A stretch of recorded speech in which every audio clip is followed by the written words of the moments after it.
When you think of a leader, what do you think of? Do you think of Bill Gates secluding himself in a cabin for a week to do and think big things, or a solitary leader who single-handedly uses his genius to solve every problem, launch every new initiative, and ultimately change the world? Well, in today's episode, we're going to hang up your superhero cape and we're going to do some stuff. Yeah.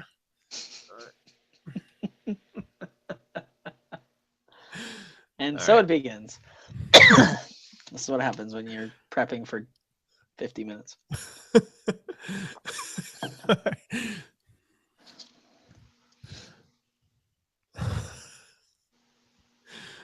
Oh man.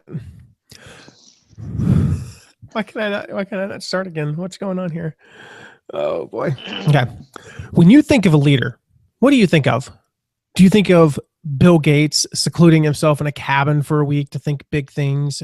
A solitary leader who single-handedly uses his genius to solve every problem, launch every new initiative, and ultimately change the world? Well, in today's episode, we're going to hang up your Superman cape and share the 3 reasons that you can't lead alone. Welcome to the World Changers Show with Matt McWilliams. I'm your host, Mark Sieverkrop, a world changer just like you and Matt.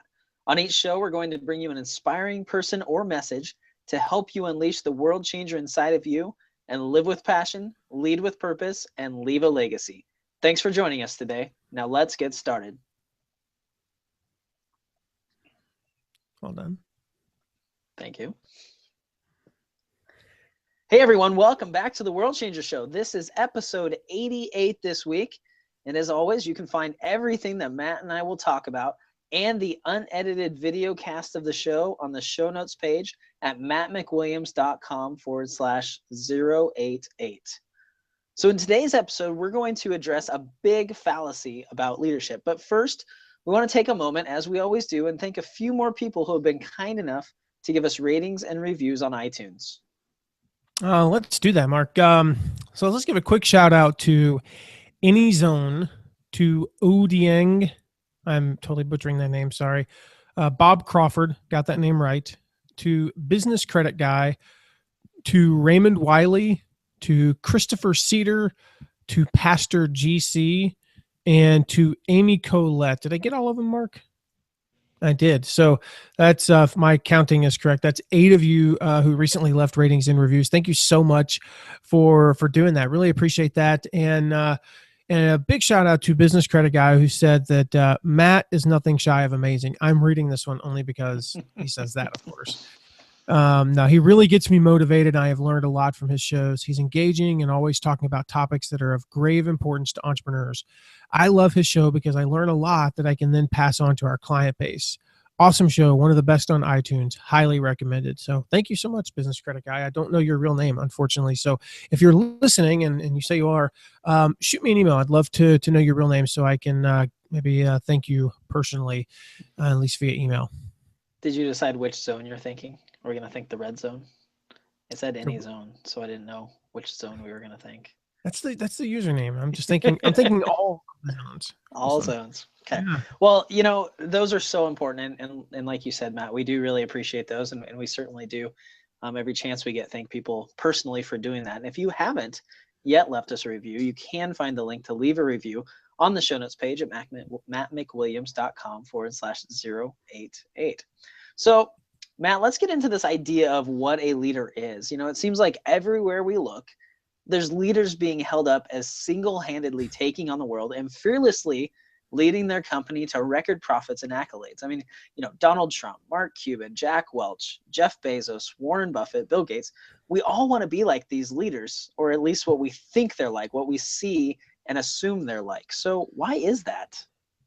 Well, I think in part because you just named 6 billionaires. Maybe not Jack Welch. Jack Welch is definitely not a billionaire, but he's definitely a decamillionaire. Mm-hmm. You know, I think we see these guys and we think of them like superheroes. You know, when I think of, I mean, this is not a political statement, but the reality is Donald Trump, before he got kind of crazy recently, is a great businessman. There's no doubt about that. Sir Richard Branson, great businessman. Mark Cuban, great businessman. Jack Welch was a great leader for GE. I know some people would dispute that, but he ultimately reports to the shareholders, and he delivered great shareholder value for General Electric. Jeff Bezos at Amazon, Warren Buffett. I mean, he's the third or fourth wealthiest man in the world. Bill Gates is the wealthiest, and they've all built these empires. And so I think we look at them and we quite frankly, we do want to be like them to a certain extent. I'm not saying that your goal in life is to be the fourth wealthiest or the wealthiest person in the world, or even in the top million wealthiest, whatever. That's not it. Maybe your goal is not to build a company. Most of those guys, in fact, all of them, with the exception of Jack Welch, built the company from the ground, their company from the ground up. They started a startup and built it. Jack Welch being the exception, but even, he would look at him and go, wow, great leader. In some respect, we want to be like him. We want to become a superhero. We want to have we want to be the Caped Crusader. And I think that if we want to be someone that everyone buys into and that everyone follows. So for me, my vision of me as a solitary leader, when I first got into leading, Mark, I had this vision in my mind, this tape playing, because this was long enough ago that it was still a tape. It soon thereafter became a CD, and then eventually it's now all digitized, of course.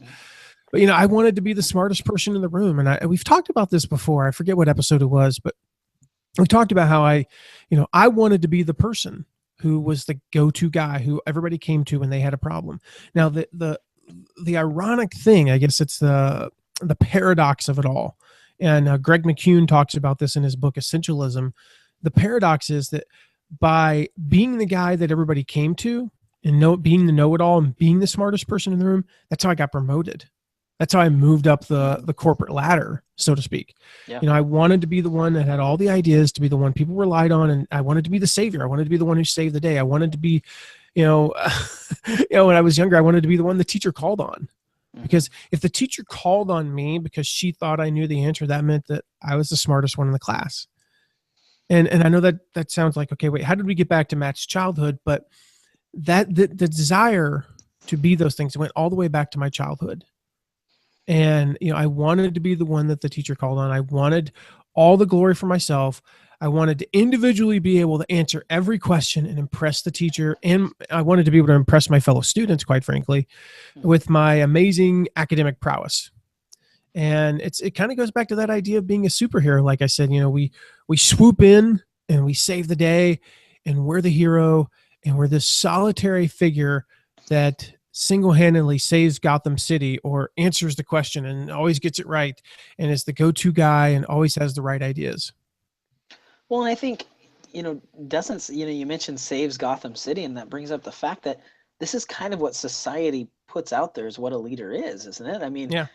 Batman or Superman or even the leaders or going back to your childhood. I mean, when I was growing up, my parents expected me to be the one that was answering the questions, that was engaged in the process, that knew what was going on. And so it seems like that's what we're told a leader is. It's this idea that we have to know everything, but that's not really reality of all those leaders, is it?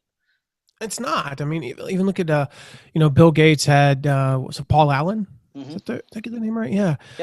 Mark Cuban had, Tim Sanders was one of his early guys. I don't know who Donald Trump has. I haven't followed him. Jack Welch had, the three guys, the one who went on to be the CEO of Home Depot. I can't think of his name. And then the one who took Jeffrey Immelt, I think is his name, who took over for him. And I'll think of the guy's name from Home Depot later, but I don't know who Jeff Bezos had. Warren Buffett had, I think, Patty, his secretary, who's just always been there by his side.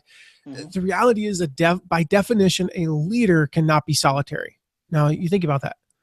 A leader cannot be solitary. You got to have people. You have to have people. And I think there's a study done back in 2002. It was done by this behavioral scientist, which is a fancy way of saying, someone who studies groups of people and their behaviors. His name is Patrick Laughlin, and he and his colleagues, and we can put a link to this in the show notes.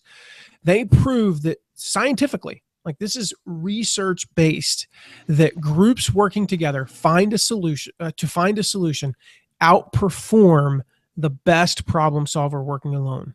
So when we think of like the smartest people in the world, who's better at picking the right stocks, Warren Buffett or a group of people who may not individually be as smart as him, but are, I mean, we can't have like you and me picking the stocks and we're going to get it right compared to Warren Buffett. But, you get a group of enough people together, they're going to outperform the single person, even a Warren Buffett, even a Bill Gates. That's scientifically proven.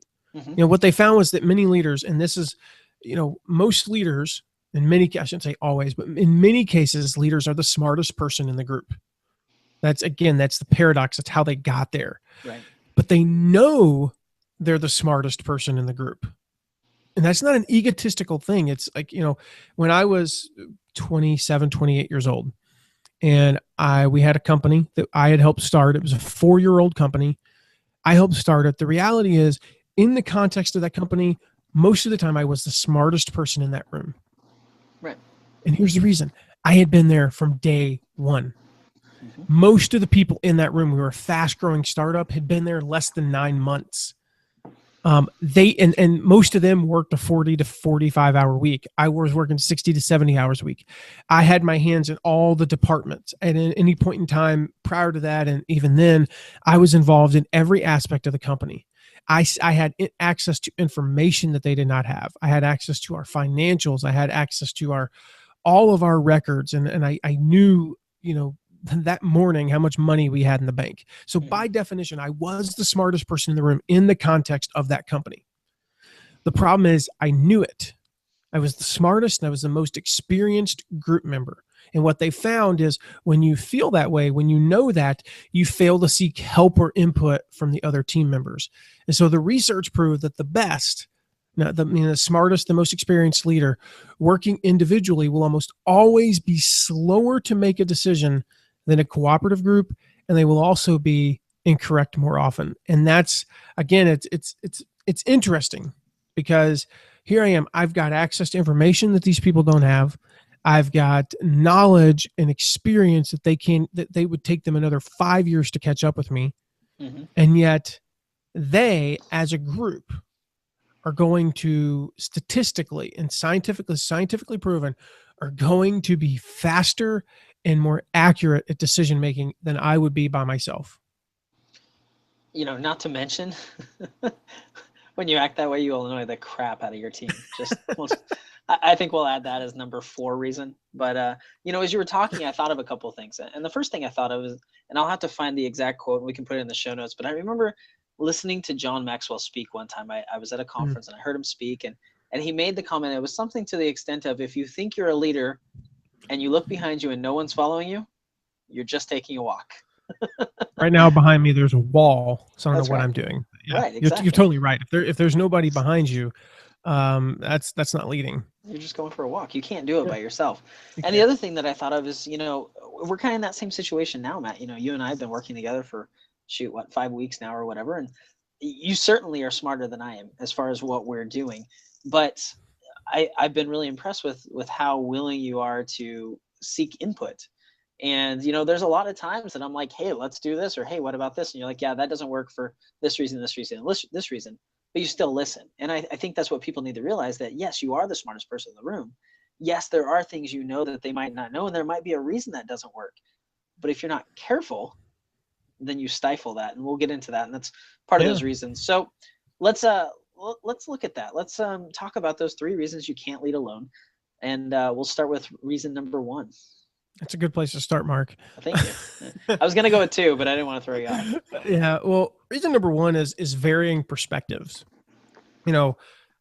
Solitary leaders, no matter how much experience they have, Warren Buffett, one of your and mine, I don't know how to say that. That's weird. One of our favorite people on the face of the earth is a guy named Eric Thomas. And he delivers a speech. It's called Uncle Warren, and it's about Warren Buffett. And he said he got a chance to sit down and talk with Warren Buffett and ask him what his daily routine is like. And Warren Buffett's first 6 hours are spent reading. Wow. And he said, one of the funny things, just as a side note, he said, what are you reading? He said, well, right now I'm actually reading Ford's 1962 financial report. And Eric's like, it's 2015. And he said, yeah, but Ford was successful in 1962. That was one of their best years. So I want to know what they were doing when they're successful. That was free. That was totally free.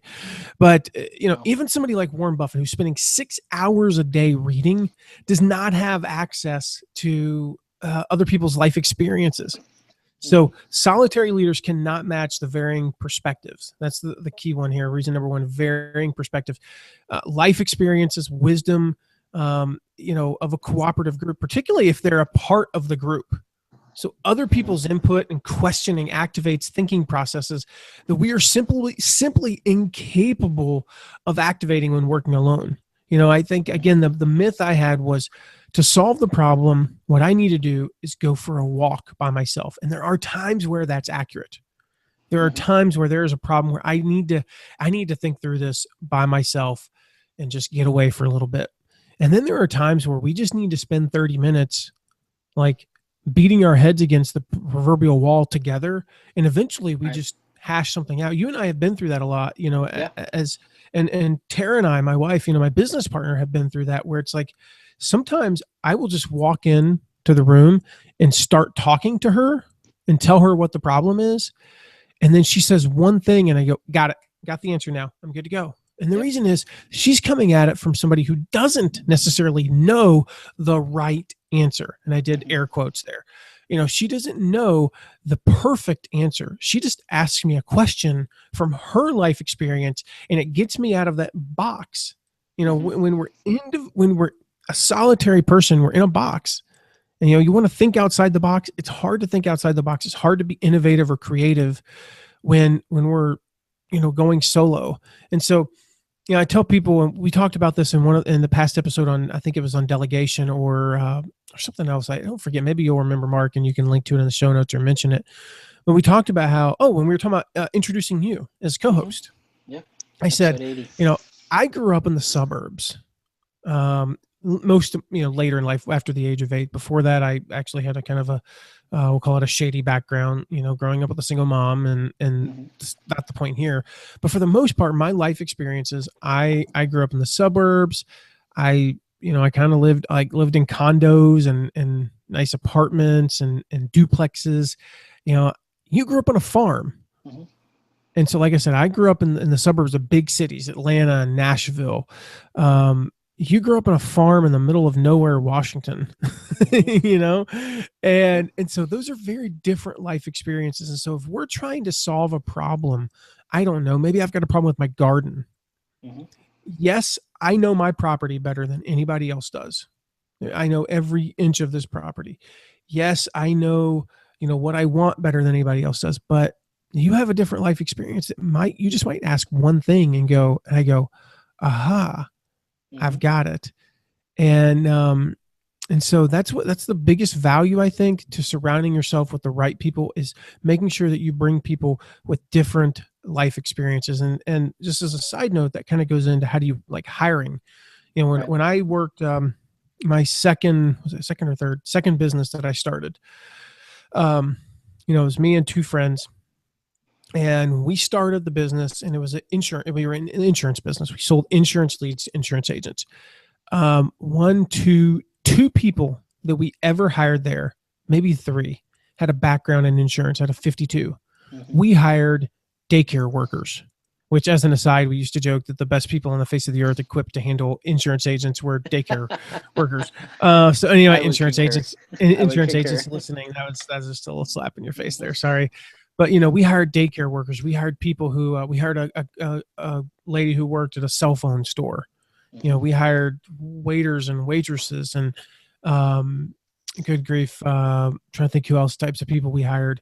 We hired a guy who was literally was a used car salesman, but couldn't stand it. We hired a guy who had came from, what do you call the people who do the tickets at the movie theater? Movie ticket theater person. I have no idea. Sure. Those are the types of people we hired because we brought a variety of experiences, and they weren't biased or they weren't, their view wasn't warped on what the industry should be like and what this business should be like, because they never had the ability to say, well, at my previous company, we did it this way, because their previous company was a daycare.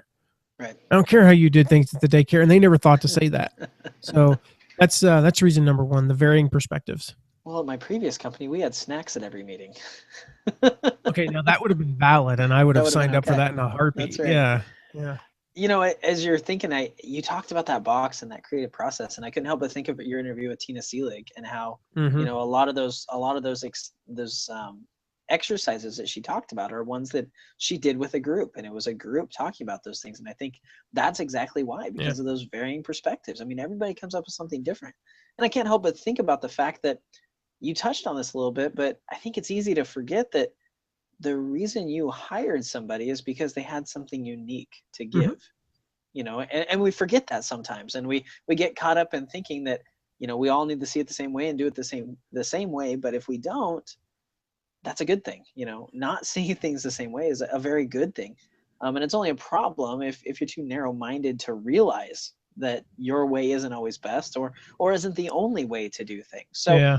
very, Mark, that go ahead. that goes to the old. If you've For those of you who have not read the book Good to Great by Jim Collins, you have to read that book. And one of the concepts that he talks about that I have always practiced is you hire people who fit on the bus, and then you Mm-hmm. find the right seat on the bus for them. And that's what I did with you. There are Mm-hmm. things I know for a fact there are things you're doing today 5 to 9 weeks after we started working together, part-time and now full-time, Yeah. that you're like, I never thought I'd be doing those.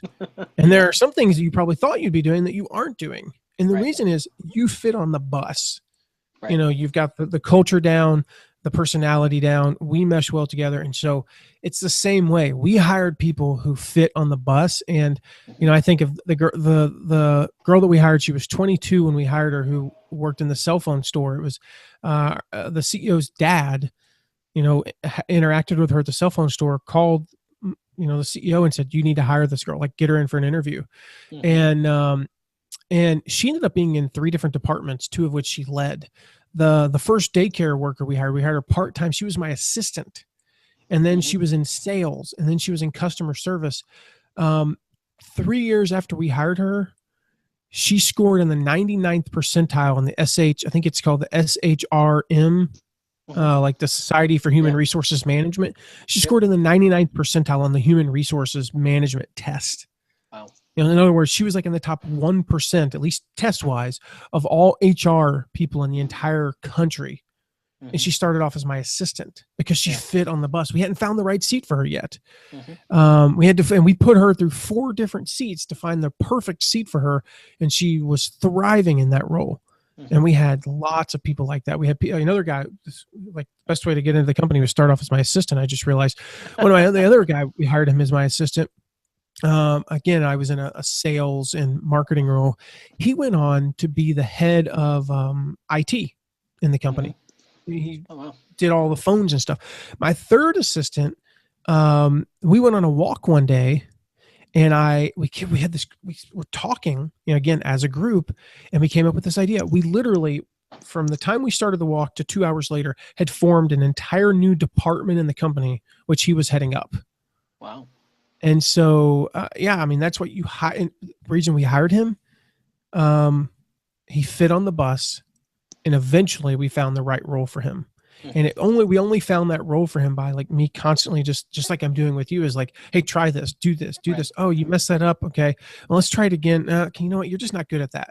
Okay, let's try this. Oh, wow, that was good. You were really good at that. And that doesn't happen. We're getting off the topic here, but that doesn't happen unless you hire the right people. You don't hire for skill. You hire for personality and culture and drive. And then you'll find the right seat on the bus. Unless you are in a very highly specialized industry, like you do one thing and one thing only, and that is paint the roads, like paint the lines in the road. You don't want somebody who's got Tourette's, no offense. You don't want somebody with a shaky hand doing the lines on the road. At least back when you hand did those. You need somebody who's got a steady hand. So in that case, you hire for skill over personality, but otherwise you hire for personality and various, you hire for variety.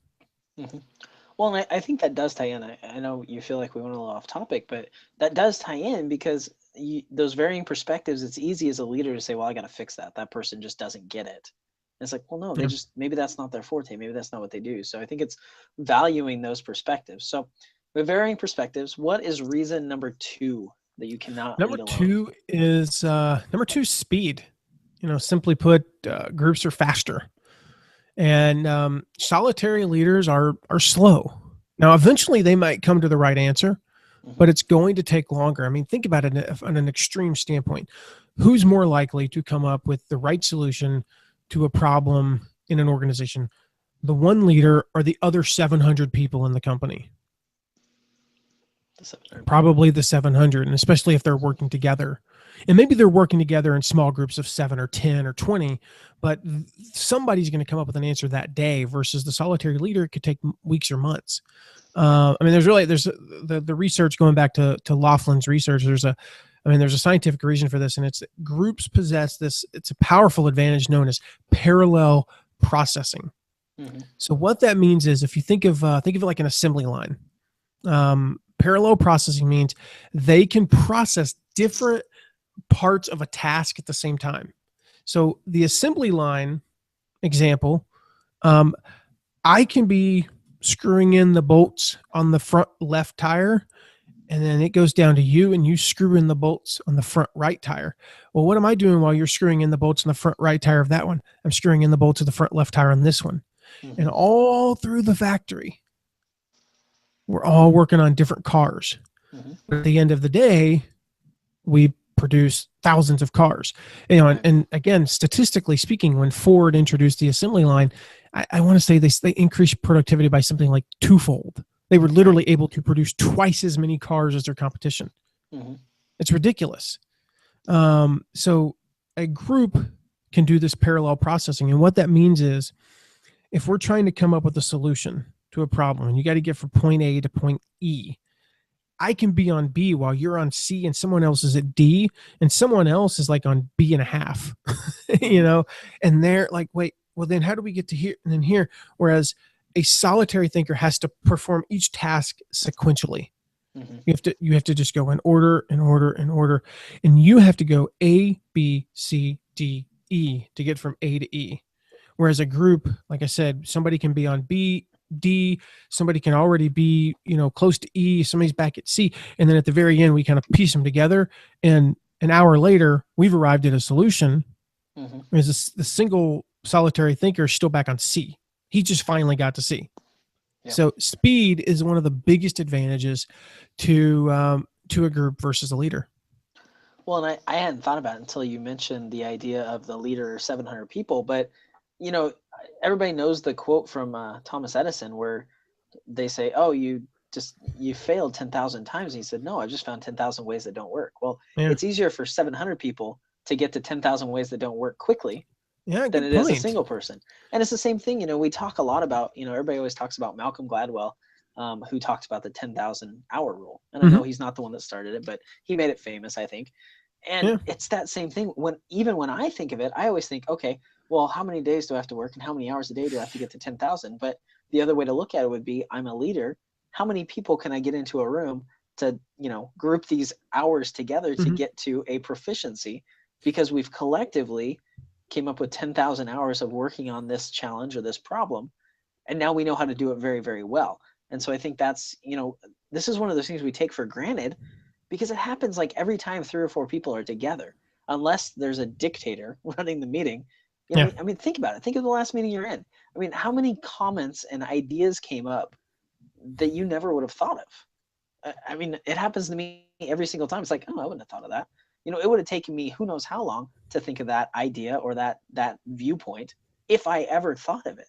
So yeah, I mean, having the speed of having these varying perspectives that lead into the speed of making a decision and seeing things from a different angle really is huge. And it's one of the reasons you can't afford to lead alone. So we have those two. What's the third one? Well, the third one is when you have that solitary mindset and you are basically, as you said, like a dictator, you lack buy-in. Mm-hmm. You lack buy-in. Solitary leaders struggle to get buy-in. It's just reality, which leads to doubt. I mean, ultimately, if you don't have buy-in, then your team is not going to perform. And the reality is, if you're going to build an organization, there's just, I think there's been kind of I don't want to say a glorification of the solopreneur. But the reality is, even when I would consider myself a solopreneur, I still had my wife as a business partner and a couple of VAs working. I still needed their input. I mean, even when, this is the funny thing about this, even when solitary leaders actually do quickly arrive at the correct decision, and believe me, it happened. You know, I sometimes it would be me and then a group of 20 other people, and you know, I actually got to the correct answer faster than they did. Right. Now it only happened 5% of the time, but even when I did, I was so hampered by these doubts. Like I was so concerned about getting buy-in that once I got, you know, once I would kind of present my decision to them, like I came up with the decision and I went, that is it. I was so firm, so definitive. I was like, well, wait a minute. Now I got to convince so-and-so about how to do this. No, well, he's going to say that, and then we're going to argue about it. So why don't we just argue about it and work together to come up with a decision? The reality is that when you are, I think we lost Mark. Oh, that's funny. Yeah, we just totally lost Mark. So you're seeing the unedited video here. So for those of you watching, we'll here, I'll keep talking in just a moment, and we'll just hope he comes back on. That's actually kind of funny. I'm going to tell him we lost him. For those of you who don't know, while you're watching on this video here, we use a program called Slack. Speaking of team communication, we use this thing. It's slack.com is actually where you can find it. And it's kind of like a hybrid between email and instant messaging. And it's phenomenal for intra-team communication. So I talked about that recently on Periscope, about how we use Slack. But actually, come to think of it, Periscope, follow me on there, at Matt McWilliams 2. You can follow me on Periscope, and we'll discuss these podcast episodes a day or two after they go live. Hey, he's back. Hey. And so, yeah, follow me on Periscope, at Matt McWilliams 2, and we'll get back into the podcast now that Mr. Seavercrop has decided to join us. Like the beauty of the internet, right? Gone. I'm like, okay. Then it's like an error occurred, and I'm like, well, obviously. All right. Well, back to what we're talking about. So, you were right 5% of the time. Yeah. So, oh wow, that was when we were back there with you, huh? Yeah. So, how long did you talk before you realized I was gone? And I actually saw you disappear off the thing. Oh, so you must have actually technically disappeared before that. So, yeah. Anyway, I'm going to start over on this. I think the question you asked me, Mark, was what's number 3? And that is, well, number 3 is that you lack buy-in. You lack getting buy-in from your team. You know, the thing is, solitary leaders really struggle to get buy-in from the others in the group, which leads to doubt. You know, even when a solitary leader does actually come to the right decision, you know, they're right. They make the right decision, and maybe they do it quicker than they would have if they had involved a group, because that does happen. Trust me, 5% of the time this happened with me. I actually came to the right decision all by myself. I could go for a long walk and go, got the right decision. Even when that happened, though, I was so hampered by doubts of getting buy-in that this decision that I'd made, you know, I might go walking for a half hour and go, I got it. Oh, this is perfect. I am so right about this. Even that decision, the one that I was 100% sure about, I would start doubting. I'd be like, well, what if so-and-so says this? Or, oh, I can already see it. You know, Joe's going to say this, and then I'm going to have to, oh my gosh, you know, that's how that's going to go. The reality is I would have been better off just getting the input of the team, and we having a group decision as it was. Like, I would have just been better off doing that from the get-go. Right. And the other thing is, and again, this is, if you ever read, go check out Patrick Lencioni's book, The 5 Dysfunctions of a Team. Let's make sure we link to that in the show notes, Mark. But the 5 Dysfunctions of a Team, one of the things that they talk about is this idea of, you know, disagreeing and then committing. Groups that achieve a decision together rarely have to deal with the problem of buy-in. We might have a 5-person group, and we might argue about it, and we might argue passionately. We might even get a little personal on some stuff. But by the end of the time, once the decision is made, we all are in agreement that this is what we're going to do, and we're going to help each other to do it. Mm-hmm. Whereas if you have more of the dictatorial view of things, which is here's what we're going to do and you guys need to do it, Mm-hmm. then you might not have buy-in because they weren't a part of the alternative is you got to take them through the hours of thinking that you did in your head, and you got to basically replay those hours. So even if you come to that answer in 2 hours, now you got to replay those 2 hours for them and let them know how you got there. So that might take an hour. So now you took 3 hours. Why didn't you just involve them from the get-go? Right. That's the biggest thing. You're going to need a team to execute. So you better have the team involved in making the decision. That's so true. And my wife and I she's dealing with this right now. I mean, she's on a committee at church and she's supposed to be leading that committee, but then there's the person that she's supposed to report to that just walks into these meetings and says, well, this is what we're going to do. We're going to do this, this, this, and this. And my wife comes home and she's like, so why am I even there? I mean, what's my purpose? I'm just gonna, and then it's like the leader's like, well, so I want you to bring these 3 things to the meeting next time. We're gonna discuss it, and we're gonna make a decision. And my wife's like, why am I even gonna waste the time on it? Because she's just gonna pick what she wants anyways. So I mean, it's that mindset of, if people don't feel like they have buy-in, that they don't have an input, they're, like you said, they're just gonna either give up or they're gonna fight you tooth and nail all the way, so that they can be the one at the end to stand there and say, I told you this wasn't going to work and you wouldn't listen to me. It's so hard to try to lead that way. And so I think you're right. It's important that you take the time and we've talked about this before, that you don't put forth your idea maybe right at the beginning or how you think it should be done. We've talked about that, how, if you as the leader say something first, you've probably shut down 60 to 75% of all conversation that's going to happen on that topic. I mean, there's going to be some people that will say something, but there's a lot of people that just won't, because even if you don't mean it that way, you have to be really careful, because you have, I guess what you would call in politics, the bully pulpit. I mean, people are going to listen because you're the quote unquote leader. And I'm using the air quotes there. That's how it always works. So, that, those make sense to me, those 3 ideas. And I think as the audience is listening to this, Matt, I think that they're gonna, that they have to say, yeah, I see that happening. I see, both good and bad in experiences that they have. So I just lost my train of thought, just completely. I just totally left. Oh, okay. Where was that? Where should I start? Let's see here.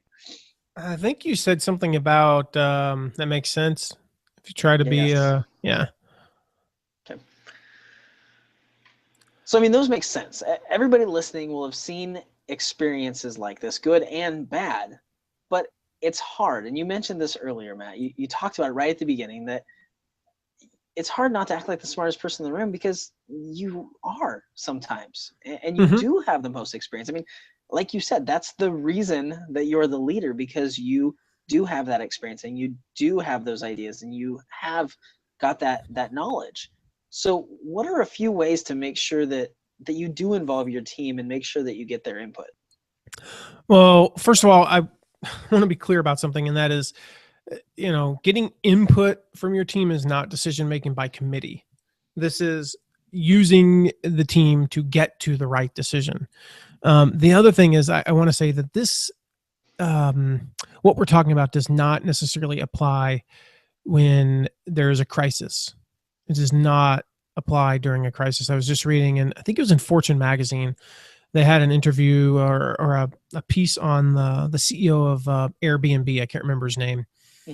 And how he's done the smart thing. He's reached out to literally hundreds of other leaders. We're talking from the former Allied Supreme Commander, Wesley Clark, to, Robert Gates, the former Defense Secretary, to Warren Buffett. You name some of these people that this guy's reached out to, and he's reached out to them. And one of the mistakes that he made when Airbnb went through some sort of a crisis like a year ago was trying to get decision-making by committee. He said the problem is a committee will generally, in crisis, when you have to be quick, will lead you toward a middle ground. Hmm. They're not going to go to one extreme or the other. Right. And he said the reality is when you're in a crisis, you have to go left or right. You have to pick a direction. You have to go there full force. So that is the time for a leader to step up and not be a dictator, but say, okay, I'm making the decision.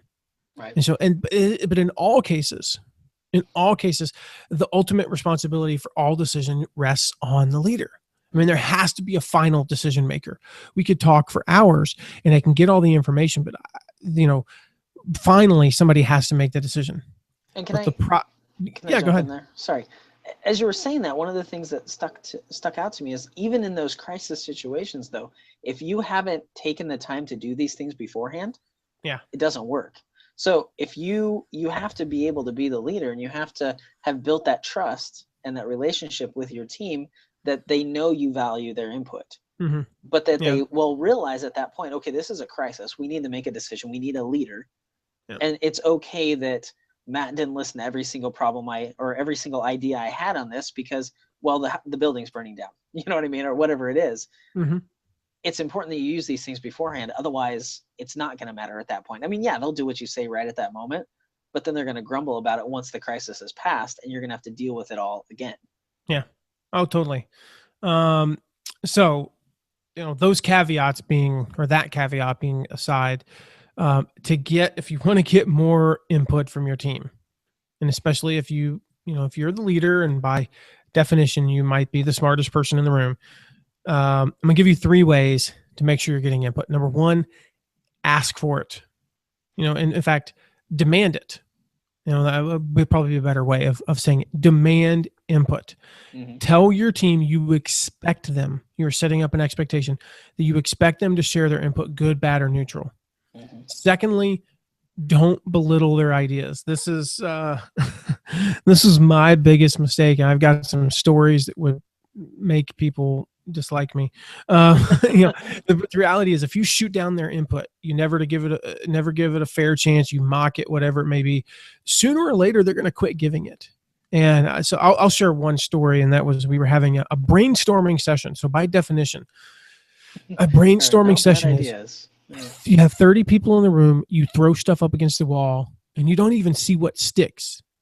You just throw it up against the wall, and then we'll go back around and see what sticks. And I remember one of the guys spoke up and he said, "What if we did this?" And I went, "That's never going to work." So to show the genius that I am, 6 months later, we put developers to work on that. Because it turned out to be a great idea, actually, one that potentially changed our business. And then third, so ask for it, in fact, demand it. Don't belittle their ideas. And then third, don't share your opinion or ideas until everyone else has. Like you were touching on earlier, you have that power as a leader. Once you shared your opinion, there will be people on your team that will choose not to share anything that is contrary to what you said. Mm-hmm. And you will lose out on that perspective. Once you speak as a leader, once you say, this is the way I think we should do it, there's a 99% chance that's the way it's going to be done. And all creativity and all ability to think is going to be completely stifled. Mm-hmm. And I think, that third one relies on the 2 before it. Again, if you haven't done those 2 before, it's a foregone conclusion. Once you say something, there will be no pushback ever again, But if you've done those first 2, even if you say this is what we're going to do, there will be some pushback, and I had that experience the last place I worked where I knew that they valued my input. I mean, in my reviews and everything, it's like, hey, you have great ideas, you see things differently. And so I was able to, they'd made a decision, it wasn't working. And I was able to a week later go back into the office to say, hey, I'm not trying to be a jerk, but this isn't working, and here's why, and here's what I think we should do. And that's the type of culture that you need to foster. And you do that by demanding that they give their input, and you do that by not belittling them when they do it. And then they're willing to kind of push back a little bit and be a little bit more forceful sometimes if they feel like they need to be, not in a disrespectful way. I mean, I'm not talking about screaming and yelling at your boss, but you want people that are going to think for themselves. You don't want sheep, you want somebody that's going to help and build the business. So with those 3 ideas in mind, I love what Brian Tracy says about teamwork, because really that's kind of what we're getting down to here is working together as a team and leading as part of a team rather than leading by yourself. And he says, teamwork is so important that it is virtually impossible for you to reach the heights of your capabilities or make the money that you want without becoming very good at it.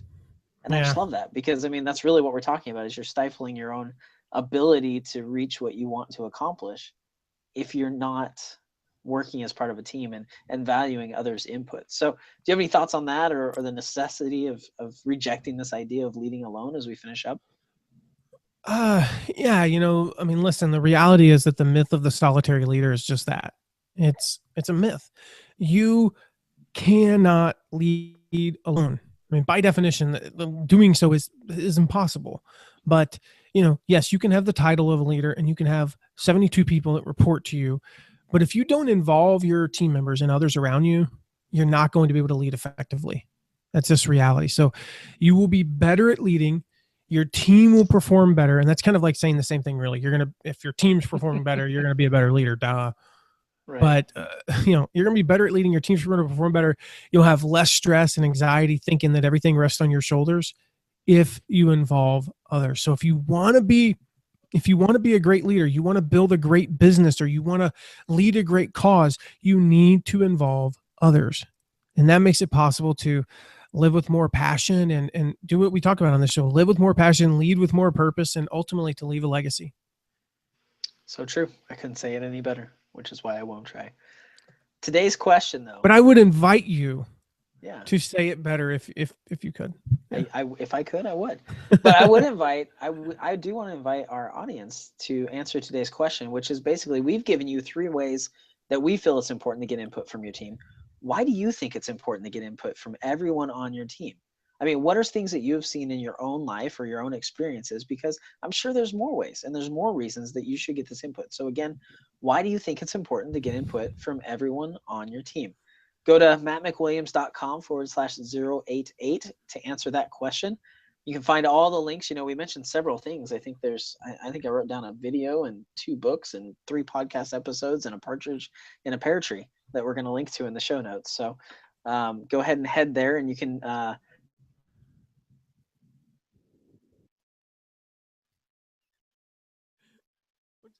man, Mark dropped off again. Oh, gotta love the internet, huh? So we'll we'll wait for him there. So in the meantime, for those of you who are on audio, you're not gonna have to worry about this because we'll just edit. But if you're on video, we got to show you this book. So weird. Yeah, Mark's back. So this is the book we're going to be talking about with author Jay Samit on the next episode, guys. Hey, Mark, I'm just occupying the views here while you're disappearing here. I can't even hear you. So random. I don't know what's happening. This is weird. Same thing over and over again. Crazy. Okay. Would you like me to talk about Jay Samit now? You know what I just realized? Samit? I had my mic turned off. That's why I couldn't hear you. There we go. I got it now. Oh, we may have to edit this. This is bad. So viewers, if you just made it through the last 75 seconds of silence while I'm holding up a book, that was yeah, real quick. This is the book where Mark's going to tell you guys about in a little bit. So he's going to go back and again, this doesn't apply necessarily if you're listening, of course, because you're not going to hear this. But for those of you viewing, you get to see the ins and outs of how we mess these things up. So there you go. So on next week's episode, we're going to have an interview with Jay Samit, right? Isn't that how you say it? Jay Samit, yes. Not Samit like I thought it was. That's right. Okay, let me start that again. Yeah. So on next week's episode, we're going to have an interview with Jay Samit, the author of the book Disrupt You. And this book, man, as I was preparing Matt for this interview, it was fantastic. And I want to share a clip from, am I going to do that? Yeah, I'm going to do that. Flip. Oh. Well, I was thinking we didn't have it, but then I was like, oh, duh, he did it yesterday. I can actually steal a clip from this and put it in this. So, okay. So we're just going to All right. So on next week's episode. So on next week's episode, we're going to have an interview with Jay Samit, the author of the book Disrupt You. Go ahead and take a listen from that interview right now. See, easy as that. Mm-hmm.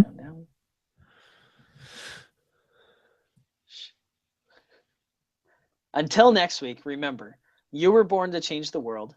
You were born to make history, and you can't do it alone. So believe it, become it, and pass it on.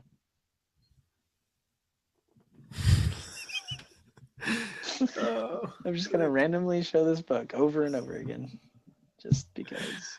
We're just goofballs. So, all right. Good job, Mark. And viewers, we will... sorry about the 75 seconds of silence there. And sorry that Mark was playing his best magician today. I don't know what happened. It's like twice. Same thing. An error has occurred. Yes, I know that. Please, let me get back to the video. And we're out. You're out. I think that's what you do actually when you're on. And we're out. That was like a Scott Barlow happened to your career thing there. It was? And we're out. And that's what he always we're did out. at the end of them. No, but really, we're out now. And we're out. And now Audacity Stop talking. is saying... No. And we're out. Do we need to still be on? All right. And we're out.